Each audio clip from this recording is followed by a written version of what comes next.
राधे राधे दोस्तों, जय श्री कृष्णा। धार्मिक दृष्टि से अमावस्या का विशेष महत्व है और चैत्र महीने के कृष्ण पक्ष के आखिरी दिन अमावस्या तिथि होती है। इस दिन स्नान, दान और पितृ दोष से मुक्ति के लिए धार्मिक कर्म किए जाते हैं।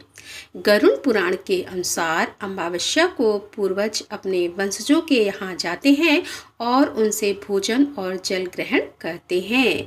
पितरों की आत्मा की तृप्ति के लिए चैत्र अमावस्या पर तर्पण करना श्रेष्ठ माना जाता है। चैत्र अमावस्या के ठीक अगले दिन से ही 9 दिनों तक चलने वाले चैत्र नवरात्रि पर्व की भी शुरुआत हो जाती है और इस बार चैत्र अमावस्या के दिन साल 2025 का पहला सूर्य ग्रहण भी लग रहा है। ऐसे में आपको बताते हैं कि यह सूर्य ग्रहण कब लगेगा, क्या भारत में दिखाई देगा, चैत्र अमावस्या के दिन कौन कौन से शुभ योग बन रहे हैं, अमावस्या का व्रत और स्नान दान किस दिन किया जाएगा, किन किन चीज़ों का दान करना चाहिए और किन किन चीज़ों का दान नहीं करना चाहिए। अगर आपको जानकारी अच्छी लगे तो वीडियो को लाइक करके हमारे चैनल पर इस दिन चैत्र अमावस्या की कथा भी जरूर सुनिए। हिंदू धर्म में चैत्र अमावस्या को भूतड़ी अमावस्या भी कहते हैं क्योंकि इस दिन नकारात्मक शक्तियां बहुत ज़्यादा सक्रिय रहती हैं और इन्हीं नकारात्मक शक्तियों से बचने के लिए पूजा पाठ और दान पुण्य को बहुत शुभ माना जाता है। इस बार अमावस्या तिथि प्रारंभ होगी 28 मार्च दिन शुक्रवार को शाम 7:05 से, क्योंकि हिंदू धर्म में उदया तिथि मान्य होती है और कुछ व्रत ऐसे होते हैं जिसमें उदया तिथि के अनुसार ही पूजा पाठ या व्रत रखा जाता है। तो ऐसे में इस बार अमावस्या तिथि का व्रत और स्नान दान केवल 29 मार्च के दिन शनिवार को ही किया जाएगा और साल का पहला सूर्य ग्रहण भी इसी दिन लगेगा। भले ही अमावस्या तिथि शाम को सूर्य से पहले समाप्त हो रही है, लेकिन शाम के समय जो अमावस्या की पूजा की जाती है वह भी आपको 29 मार्च की शाम को ही करनी चाहिए। आज जानते हैं इस दिन रहने वाले मुहूर्तों के बारे में।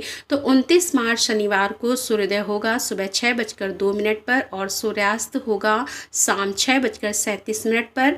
ब्रह्म मुहूर्त का समय सुबह 4:08 से 5:36 तक रहेगा। सुबह की पूजा या स्नान आप सूर्योदय से पहले और ब्रह्म मुहूर्त में कर सकते हैं। इस दिन ब्रह्म और इंद्र योग का शुभ योग भी बन रहा है। ब्रह्म योग रात 10:04 तक रहेगा और बाद में इंद्र योग प्रारंभ हो जाएगा। पितरों के निमित्त श्राद्ध तर्पण आदि कार्य अमावस्या तिथि के दोपहर के समय किए जाते हैं। तो सुबह 11:05 से लेकर दोपहर 12:55 तक आप पितरों के निमित्त श्राद्ध पिंडदान अधिकारी कर सकते हैं।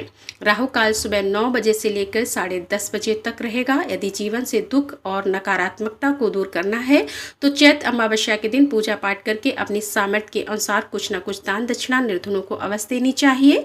इस दिन गंगा जी में स्नान करने से आरोग्यता की प्राप्ति होती है। पितरों का श्राद्ध और तर्पण करने से पितरों का आशीर्वाद भी मिलता है और पितरों को वैकुंठ धाम मिलता है। अमावस्या तिथि पर पितरों की आत्मा की तृप्ति के लिए ब्राह्मणों को भोजन कराया जाता है। इन धार्मिक कार्यों को करने से पितृदोष भी दूर होता है। क्योंकि इस बार शनिवार के दिन अमावस्या तिथि पड़ रही है तो ऐसे में यह शनिश्चरी अमावस्या भी होगी। इस दिन शनिदेव और भगवान शिव की पूजा विशेष शुभ फलदायी मानी गई है। अमावस्या के दिन पीपल के पेड़ के नीचे दीपक और शनिदेव के नीले पुष्प, काले तेल और सरसों का तेल चढ़ाना चाहिए। अमावस्या तिथि पर तामसिक भोजन या मांस मदिरा का सेवन नहीं करना चाहिए।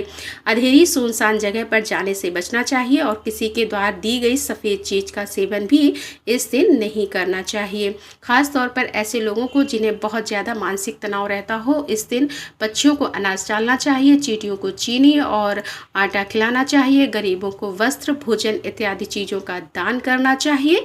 काल सर्प दोष निवारण के लिए शिवलिंग पर जलाभिषेक करना चाहिए, नाग देवता की पूजा करनी चाहिए और चांदी के नाग नागिन का जोड़ा जिन्हें पूजा करने के बाद बहते हुए जल में प्रभावित कर देना चाहिए। बार क्योंकि सूर्य ग्रहण अमावस्या तिथि पर लग रहा है, लेकिन यह सूर्य ग्रहण हमारे देश में भारत में दिखाई नहीं देगा, इसीलिए इसका कोई भी सूतक या कोई भी अशुभ प्रभाव हमारे देश पे नहीं होगा। ऐसे में आप अमावस्या की पूजा हो या फिर नवरात्रि की शुरुआत हो आराम से कर सकते हैं। गर्भवती महिलाओं को भी इस ग्रहण से डरने की कोई भी आवश्यकता नहीं होगी।